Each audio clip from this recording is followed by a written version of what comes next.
So when playing the C major scale, what you want to remember is that the thumb in the right hand is the finger that turns under. How many notes in a scale? 8 notes. Well, essentially 7.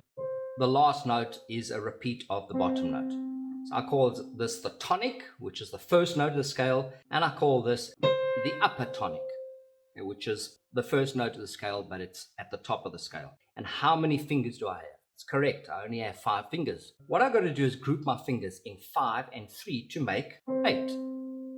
Now, if you look at this position over here, if I played the C major scale like this, what do I do now? Can you see that looks awkward?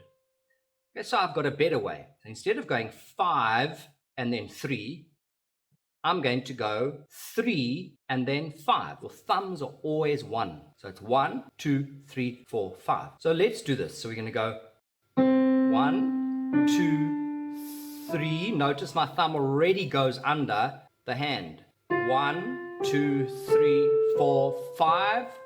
And then 5, 4, 3, 2, 1. And the third finger goes over to create 3 more fingers.